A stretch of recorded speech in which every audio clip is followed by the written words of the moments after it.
ଏକ ଅଜଣା ଗାଡ଼ି ଧକ୍କାରେ ଜଣକର ମୃତ୍ୟୁ ହେବା ପରେ ମୃତକଙ୍କ ପରିବାର ଓ ଗ୍ରାମବାସୀ ମାନେ ସୁବର୍ଣ୍ଣପୁର ଜିଲ୍ଲା ଦେଇ ଯାଇଥିବା ବଲାଙ୍ଗୀର ଖୋର୍ଦ୍ଧା 57 ନମ୍ବର ଜାତୀୟ ରାଜପଥର ବହିରଖମନ ଛକ ନିକଟରେ ମୃତଦେହ ରଖି କ୍ଷତିପୂରଣ ଦାବି କରି ରାସ୍ତା ଅବରୋଧ କରିଥିଲେ।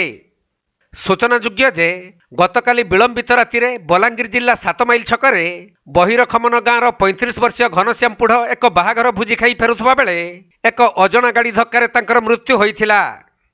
ତେଣୁ ତାଙ୍କ ମୃତ୍ୟୁରେ ପରିବାର ଲୋକମାନେ ଭାଙ୍ଗି ପଡ଼ିଥିବା ବେଳେ ତାଙ୍କ ପରିବାରକୁ ଉପଯୁକ୍ତ କ୍ଷତିପୂରଣ ଦେବା ପାଇଁ ଦାବି କରିଛନ୍ତି ଗ୍ରାମବାସୀ। ତେବେ ରାସ୍ତା ଅବରୋଧ ହୋଇଥିବାର ଖବର ପାଇ ଘଟଣାସ୍ଥଳରେ ତରଭା ପୁଲିସ ପହଞ୍ଚି ଉତ୍ତ୍ୟକ୍ତ ଲୋକଙ୍କୁ ବୁଝାସୁଝା କରିଥିଲେ, କିନ୍ତୁ ଦାବି ପୂରଣ ନ ହେବା ଯାଏଁ ରାସ୍ତା ଅବରୋଧ ହଟିବ ନାହିଁ ବୋଲି ସେମାନେ କହିଛନ୍ତି।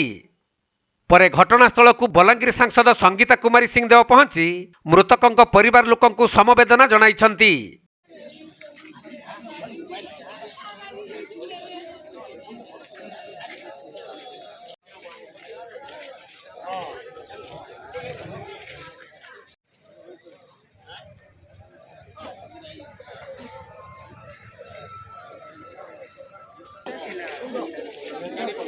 सुवर्णपुर जिला प्रतिनिधि पीताम्बर महापात्र रिपोर्ट, कोणार्क लाइव।